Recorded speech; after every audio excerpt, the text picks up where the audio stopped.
только мы, жители Донбасса, свободным волеизъявлением на референдуме можем решить, будет ли Донеччина, останется ли Донеччина частью Украины,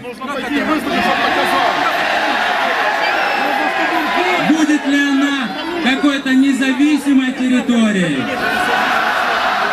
или она станет частью Российской Федерации.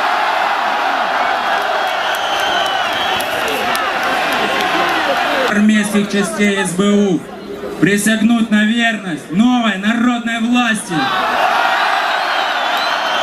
и выполнять распоряжения и постановления новой власти до оглашения результатов свободных, честных выборов.